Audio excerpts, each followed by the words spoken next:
Welcome to the Salt Strong Podcast, disrupting fishing entertainment as you know it. Prepare to laugh. Prepare to get to know fishing legends in a whole new and unfiltered way. And on occasion, you might even learn a thing or two about fishing. Here's your host, Joe Simons. Like diamonds. Lift them up. Hey everybody, Joe Simons, like diamonds, back again with Salt Strong Unchurched. I'm pumped about this one. True story happened to me recently and involves my son Jackson. Hopefully I won't get emotional like I have on some of the past ones. I got emotional just kind of thinking about this and kind of how it all evolved and really the lesson that God was teaching me through it all. And I think each of you listening will have some sort of similar thought, memory, or an idea of how you could impact someone and lift up someone in your life. And so I'll kind of give the background on how this started and where it happened. So the school that the kids go to is very intentional about bringing the families together around certain events, almost like any excuse to throw a party, right? From just little hay rides and having fall festivals to the mile run, which I think is awesome. They make all the kids run a mile as fast as they can. All the parents come and cheer them on. You're just trying to beat your time every year. And one of my favorites, though, is what started off, it was called Saints Unplugged, and it was a camp out on campus there. They've got, a bunch of acres kind of in the back that are not really wooded, but open, and, just throwing up a tent. And, normally we'd have a fire if it was cold out like it was here recently. Of course, with this burn ban, we couldn't have a fire, but didn't matter. Just such a blast to get everyone together, do a little camping on campus. And, they got food and, movies out under the stars, and the kids are, playing. It starts around 4:30. And, as the sun goes down, everyone kind of slowly moves to their tents. And, by 9:30, 10, it's, lights out, if you will, and everyone tries to go to sleep at least. And we've done this multiple times. And this past year, no different. I was excited to take at least Jackson and Savannah. Shauna is now too old to go to it. It's more for the lower school kids.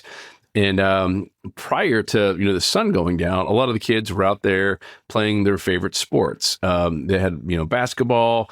There was some even doing some lacrosse, field hockey, and then there's a group of boys playing soccer, and then another group playing football. And my son Jackson is not the best athlete, I guess is the nicest way to say it. He likes sports, but just hasn't found that coordination yet. And I was the opposite. I was one of the first kids in my class, and I was also older, meaning I had a mid-October birthday, so I was one of the oldest ones in my class, and I kind of hit puberty first. I was probably the most coordinated first and the strongest first. Didn't stick that way forever as high school grew on, but at a young age, I was at least, I thought lucky, blessed, whatever, to have all of that. And so I was always, kind of the first picked. And that's all I knew, because that was a gift that God gave me. And there's other things that I'm really, really weak in, of course. Jackson's the opposite. I don't think he was even picked. And I'm kind of watching this from afar, still talking to some other dads and moms there. We're all kind of, just hanging around the tents, catching up on life. And I was kind of watching it, and essentially he was left out, and it crushed me. I was like, oh man, like not even picked, I don't think, or maybe I didn't watch exactly what happened, but enough to where he just finally just kind of walked away from this soccer game and was just kind of punting to himself. So, I really was heartbroken for him. And, I tried not to let it bother me, but at the same point, I'm like watching him, I was like, man, why isn't he playing? Why are these kids mean to him? And I know some of them are his good friends, like people that we have spend the night when they're one-on-one. They're super nice. And I don't know that anyone was even mean to him. I just think he wasn't looked at as the first pick. And maybe you've been there before. I know I've been there before in other sports as I've gotten older, where I wasn't the one that was chosen first, and it is hurtful.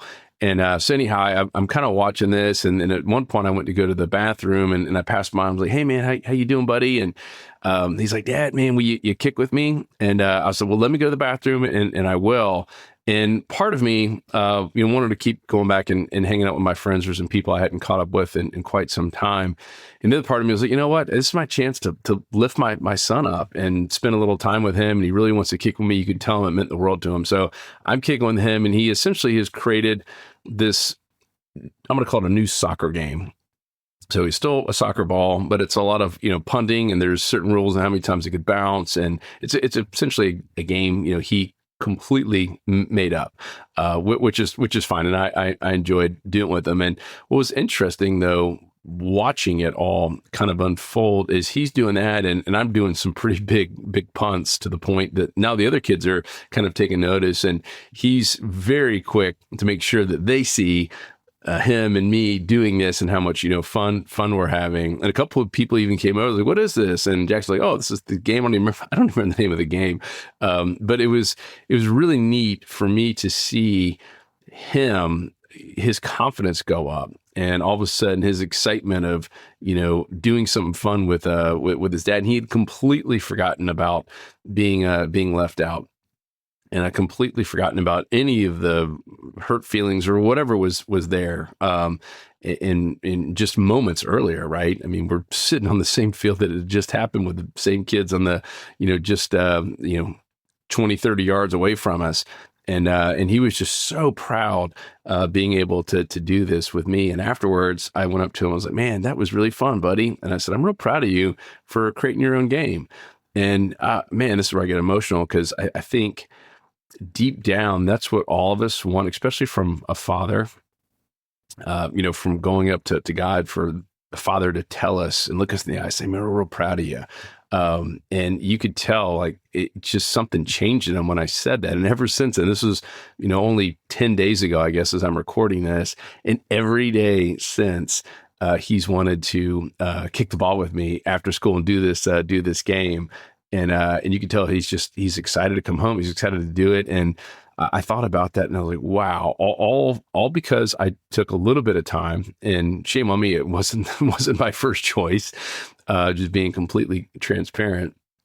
And two, just saying those words, the power of words, of just saying, I'm proud of you.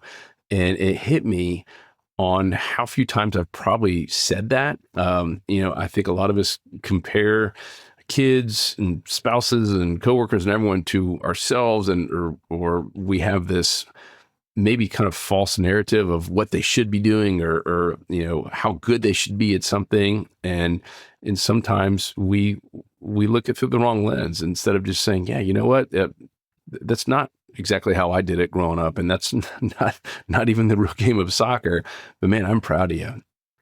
And boom, that it literally just changed so much for him, and even the relationship, et cetera. And so I wanted to share that with you, because I think we all have this opportunity, if we're at least still alive, to share that. And once we're gone, we don't. And there's plenty of people that don't have a father around, or never met their father, and don't have the father figure to tell them they're proud of them. And so I would urge you, just if there's one to do this week, is to find a way to tell someone you're proud of them, and to spend a little bit of time, maybe even doing something that you didn't think you were going to do, like playing a goofy game. And what's really wild, so the very next morning, I took a screenshot of it. We talked last week about how God puts that right message in front of us at the right time, and many times it's through this daily Bible that I'm reading. And the Psalm, the very next day, I'm going to read it here. Blessed are those who have regard for the weak. The Lord delivers them in times of trouble. The Lord protects and preserves them. They are counted among the blessed in the land. And it keeps going on about just the power of those who have regard for the weak and for the needy. And I would say that he was kind of considered the weak and needy in that example of kind of being left out. I think that's just so powerful. So you have a chance in your life, regardless of who you are and your status, regardless of any of that, there's someone who looks up to you.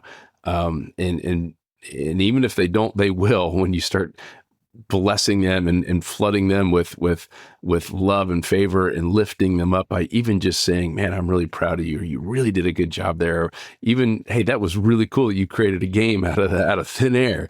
Man, you're so creative. Just those little words are so powerful. So I hope you are able to use that. It really just hit me. And I've seen even just this transformation and confidence this past week, just from that simple thing that happened there at the schoolyard. And maybe it's transpired even on the schoolyard where his friends said, oh man, yeah, his dad was playing that with him. His dad's cool. And it's wild, the small things that you can do that have just a huge effect long-term. So I hope this was helpful. Hope you're able to go lift someone up and bless them and have an amazing day. Much love, and hit me up if you have any questions, thoughts, or stories that relate to it, joe@saltstrong.com. Otherwise, I will talk to you on the next episode. 'Cause fishing, it's in my soul. It was passed down to me from the days of old. To find us on the water if there was a way. It's been said my papa, he wrote the book on catching big reds and 20-pound snook. I wish I knew all the things he knew today. For he's the reason why we are this way. And he put fishing in our soul.